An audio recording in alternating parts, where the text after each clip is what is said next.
What's up, Ramley? Welcome back to the Ram Skinny here on the LAFB network. We are Los Angeles Sports. This is your daily dose of Los Angeles Rams news and training camp updates. Football is officially back. Skinny T will be at LMU for Rams camp all off season long. Today was the first day of media availability, and one Kyren Williams spoke to the media. He's on the last year of his deal after having back-to-back 1,000-yard seasons.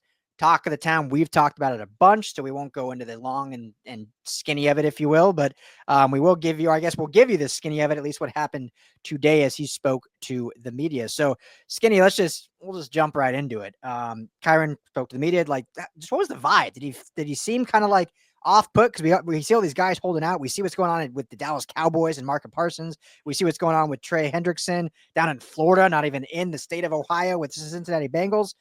There was talks maybe Kyren Williams would hold in, but what was his vibe like today with the media? The first glimpse that we got of him, he was on a scooter and he was simultaneously with his kind of airplane luggage roller bag alongside of it, steering both. And he gave us a big howdy, what's up from his scooter on his way in. And then when he hit the podium, he was on fire, man. The guy's ready to play football. And complete opposite of the rest of those situations out there. There is no ill feelings. He is fired up and ready to go. He says he's going to be at practice regardless of what happens. So there's no holding. That is right out. He's going to be on the field and fully participating. Love it. I mean, I think what and I don't know if anyone thinks of this based on this. I think we both love Kyler and what he brings. We've just talked on do we think the Rams will actually extend him, which we'll speak on a little bit. But what I've loved about Kyren in the 3 years that he's been a Ram is he's always been like that attitude. Like how many times has he said whatever Coach McVay wants me to do, I'll do. If he wants me to block, if he wants me to run, catch passes, whatever, I'll do. So he's always wanted to just be involved any way he can help the team. And this is obviously no different. Now, they are set, the Rams, that is, to meet with his agent, Drew Rosenhaus, tomorrow. Drew Rosenhaus, many of you know, is one of the most powerful sports agents in all of sports. So he will be driving for the highest contract he can get. We've talked a bunch that we don't think the Rams will give him that kind of money, but we will see how it all plays out. First and foremost, Skinny, if I'm Drew Rosenhaus, I'm telling Kyren, stay off that scooter. You are nowhere near a scooter right now. If you take a slip and fall, that contract's going out the window. Yeah, the LMU campus isn't big at all. Tiny, it's pretty small. But all these guys have some sort of motorized conveyance to get from the building that's maybe a half a mile away from the practice facility. Yeah, Puka had a go-kart. Puka pulled up in a go-kart made by Segway, and I didn't see it because it's about 2 feet tall. Yeah, and I see Puka just kind of appear out of nowhere, and I see the cart, and I was like, "Did Puka pull up in that?" And he was like, "Yep." They literally look like Mario Kart. Yeah, 100%. So they're just big kids at the end of the day. Yeah. Which I get, but it's just funny because Irvine is a big campus where they used to be. Irvine is a pretty massive, spread out campus, so those make sense. LMU, it's beautiful, but it's like a high school campus. You don't it takes you probably 5 minutes to walk across the entire campus, maybe 10. So anyway, if I was his agent, I'd be like, Kyren, you're nothing on wheels. All right. We're not getting any injuries, nicks and stuff during this contract negotiation. Go ahead. Yeah. He also let something slip in his interview that I think his agent is going to talk to him about. And he basically said he'll play on his current deal. He's going to practice on his current deal. And he said he might even play on his current deal. If the deal doesn't get done, he's going to be a Ram this year because he's under contract and he's going to play on that. And, at least you got to hold out at least the idea that you might not get on the field. This is what's always so interesting about contract negotiations. And I think I don't want to say all players, but a good majority of players, I think it's when you see these holdouts, when you see just these kind of back and forth and all of a sudden awkward situations, it's typically the agent driving that happening. Most of these players are I want to play. I love my teammates. I want to be there for my team. I am under contract this year, but typically it's the agent saying like, no, like we need to hold, like we need to have the upper hand here. And if you're going to do everything they want, they're not going to give you what you want or what I want, being the agent. And so, yeah, it's funny that he said that because I think a lot of players would typically do that. But I think their agents instruct him like, no, like you don't say any of this, like, because that shows weakness. Like you got to be like, you have the upper hand. So, but I mean, I think a lot of fans get this bad taste in their mouths about players and how this goes down, which I get, but I think a lot of it is actually the agent doing it, not the player at all. So just a little tidbit for fans to think about. Yeah, it's definitely driving the agents get 3 to 10%, their commission. So Yeah. the bigger their contract, the bigger the agent taking home as well. And one of the the things that Kyren is truly passionate about is taking care of his family. Yeah. He mentioned that on more than one occasion, and he says he's got 10 cousins that he's thinking about. And he said, I want to send them to a place like this. And he was referring to LMU, private university in California. Is not cheap. No. And he's playing on a contract that's less than $4 million. Obviously, other bonuses and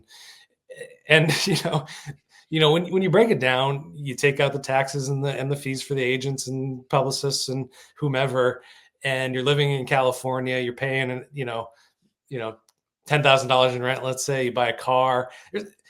You're not you don't got a lot of money after that. Yeah. And so goes quick. As much as I'm rooting for Kyren to get a deal, I want him to get the best deal because he's got 10 cousins and a mom, and he listed off a whole bunch of people he's trying to take care of with this. And that's a lot of these guys are fighting for bigger things, not just a contract for themselves, but taking care of their family, setting up generational wealth for their kids, Yep.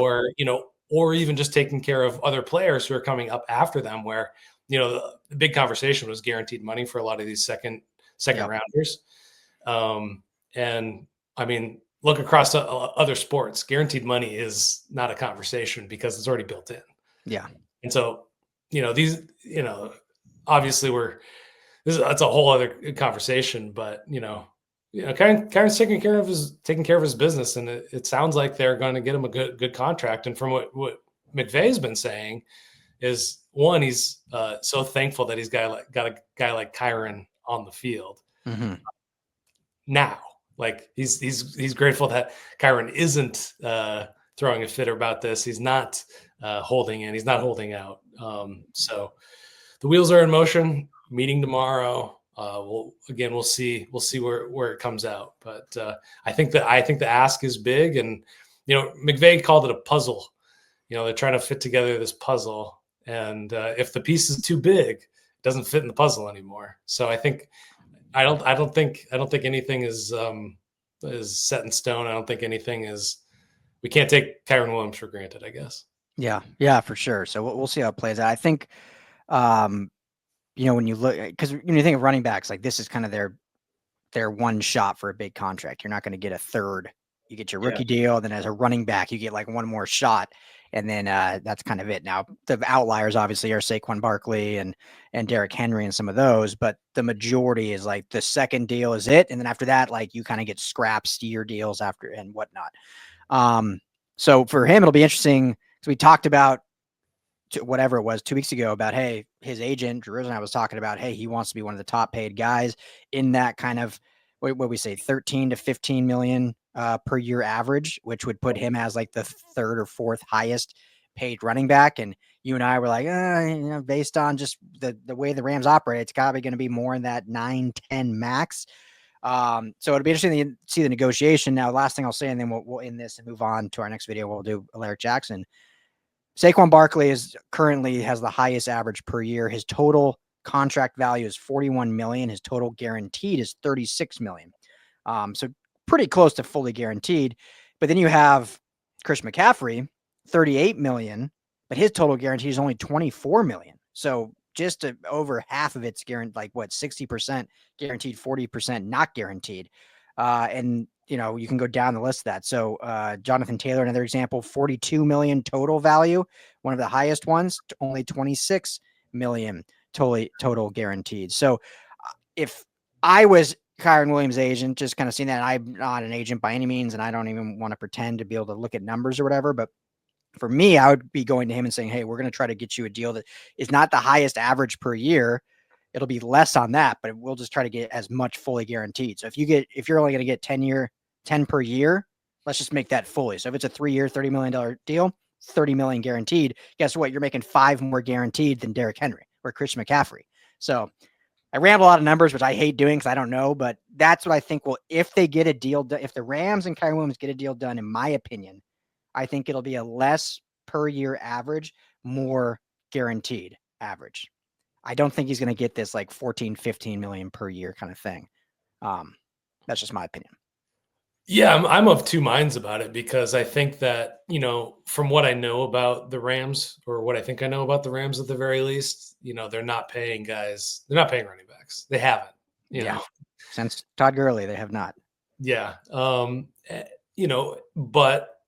Kyren Williams has a good case to be made where his usage has been off the charts. 888 snaps last year that he played, most among any running back in the league.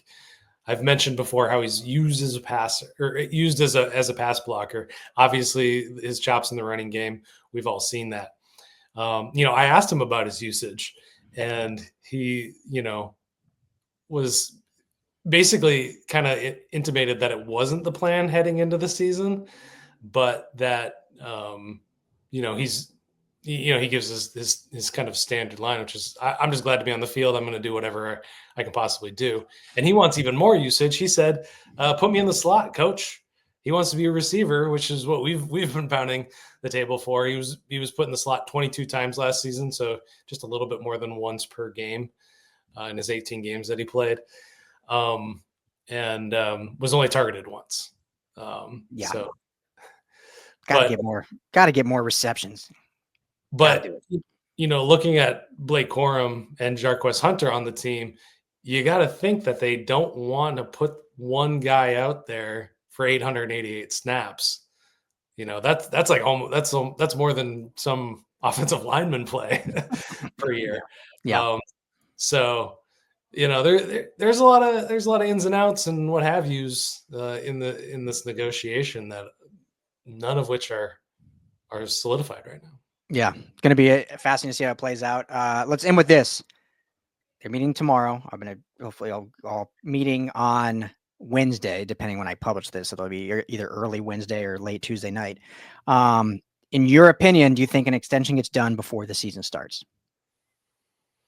I'm going to say yes, because as much as Drew Rosenhaus is who he is, Kyren Williams is who he is as well, and I think he's a loyal Ram. I think he will reach a compromise, and I think he will meet what the Rams want. Yeah. I think I agree with that. When we did our Kyren show last time 2 weeks ago, I don't know if we both did, but I for sure said I don't think a deal gets done. I think Kyren plays out this year, goes to free agency, because I just don't think the Rams extend. It's not that I don't think they don't extend running backs. But I just and it's one press conference, but I am starting to think, like, you know what? I think he's gonna be one of those guys that takes the hometown discount. Like, he will be that type of player. It's like, yeah, I want to stay here. I want to be a Ram. I don't want to go test the market, which is so futile for running backs anyway. How many running backs do we see test the market and end up making less than they could have gotten from their original team? Happens all the time. Like, literally, outside of Christian McCaffrey, Saquon Barkley, and Derrick Henry, most running backs end up getting like less when they hit the market. So yeah, we saw how the league views him kind of in a snapshot anyway, just a small polling of some executive scouts and coaches. Not even in the top 10. Was he an honorable mention? No, he wasn't even an honorable mention in that ESPN poll. Which is wild. Yeah. So the perception, if that's any indication whatsoever, it's like he's not going to get paid elsewhere either. And McVay builds this ecosystem that just fosters talent in a way that other places don't. And we've seen it from Jimmy Garoppolo to Davante Adams. Like, they love that ecosystem, and Kyren Williams wouldn't be treated the same outside of LA. Yeah. Well, let's get it done for training camp. Got a month, baby.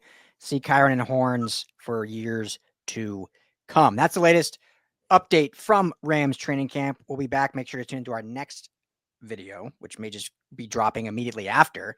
A quick Alaric Jackson update as he battles blood clots and attempts to get back on the field before the season starts. That's Skinny T. I'm Ryan Dyer. Keep it right here on the Rams LAFB YouTube channel.